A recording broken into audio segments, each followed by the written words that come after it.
global, esta primeira parte que apresentou, com estas dívidas todas, com estes atrasos todos, admito que possa haver escolas a ter de fechar as portas?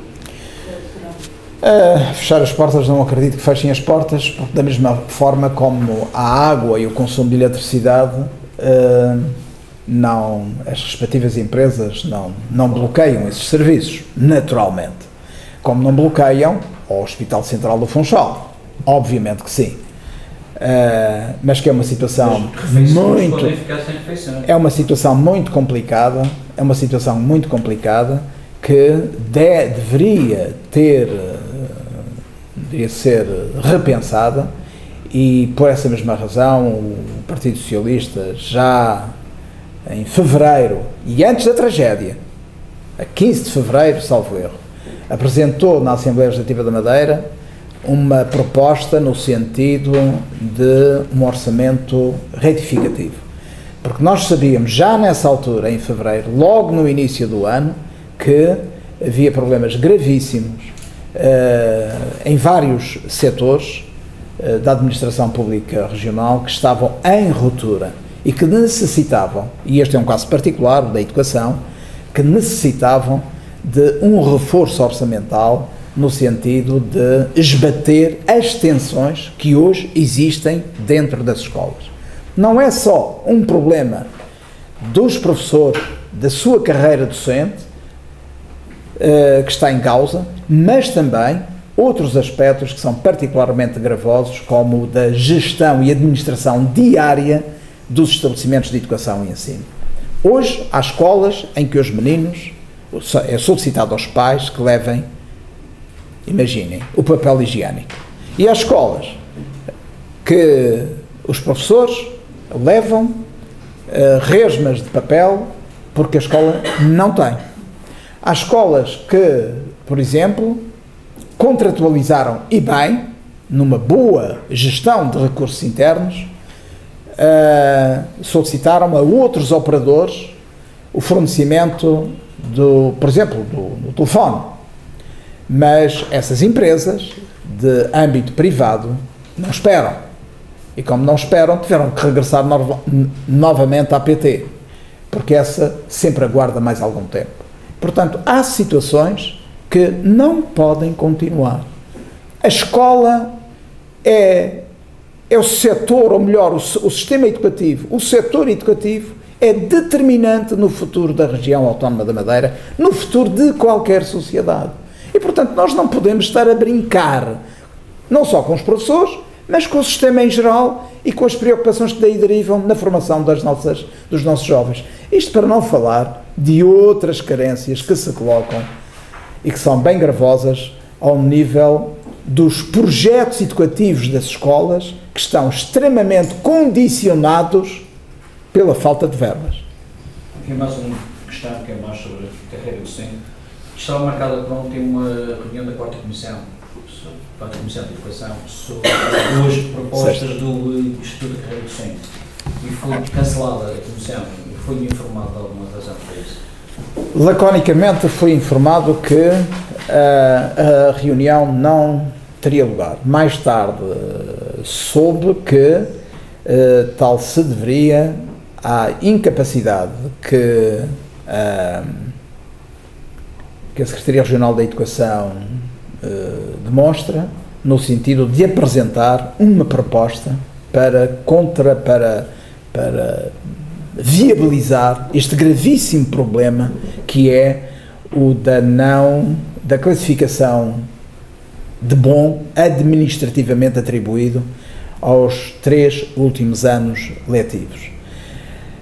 Mas faço lembrar que o Partido Socialista, de imediato, 3, 4 ou 5 dias, não me recordo bem, após a devolução do documento do Sr. Representante da República à Assembleia Legislativa da Madeira, o PS apresentou de imediato uma proposta.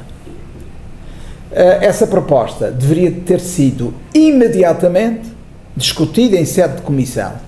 E deveria ter sido, porque somos abertos a essa possibilidade, mas completamente abertos, completamente disponíveis para discutir como um dos parceiros importantes na construção, na elaboração desse documento final, discutir com o governo e com os sindicatos. Até hoje, isso não aconteceu. Portanto, a proposta do PS, que teve o acolhimento de vários sindicalistas, porque nós não nos atrevemos a propor uma solução sem primeiro compaginar essa solução com todas as variáveis que estão aqui em jogo, e portanto falámos com determinados setores ou de determinadas áreas de intervenção política no setor educativo, tivemos, digamos, a abertura suficiente para encetarmos essa negociação, apresentámos o documento e até hoje, como vulgarmente se diz, do governo moita.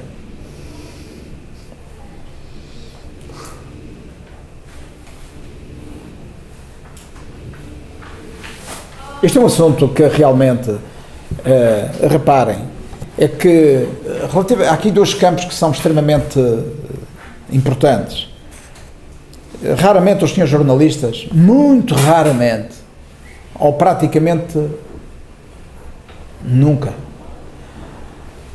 e isto é curioso, os sindicatos raramente falam relativamente aos professores em termos de estatuto remuneratório. Muito raramente. Os sindicatos de professores, e isto é curioso, não discutem se é 1.1, se é 2.9, se é 2% de aumento. Não discutem. Agora discutem assuntos de natureza educativa, de política educativa. E é curioso que não são ouvidos, não são tidos em conta. As reuniões dificilmente acontecem. Será que alguém não está a ver que não podemos ter uma comissão mandatada há mais de um ano, para pensar e propor um modelo, um paradigma de avaliação de desempenho dos docentes? Que os sindicatos querem, que os partidos querem, e que vem o Sr. Presidente do Governo dizer em pleno congresso de um sindicato: nós não queremos avaliação docente, quem tem que ser avaliado são os alunos, numa atitude que é extremamente demagógica, incorreta, e que faz com que os professores administrativamente tivessem tido bom, e agora esse bom administrativamente atribuído valha zero, nem para concursos, nem para progressão na carreira docente. Não se brinca com a carreira docente da mesma forma que não se deve brincar com aquilo que constitui a alma da escola, que é o projeto educativo de cada escola. E estão a brincar com o projeto educativo de cada escola, ou não atribuir as verbas necessárias ao seu normal funcionamento. Isto é muito grave, senhores jornalistas, isto é muito grave, porque se a opinião do governo, se a perspectiva do governo é a de continuar a semear a ignorância, é evidente que vai no bom caminho, porque é muito mais fácil comprometer junto da ignorância e da incultura, fazer valer determinadas doutrinas ou teses políticas, do que junto de um povo que de facto se emancipe e que tenha opinião. E essa opinião constrói-se dentro das escolas. É a escola o elemento fundamental para poder desabrochar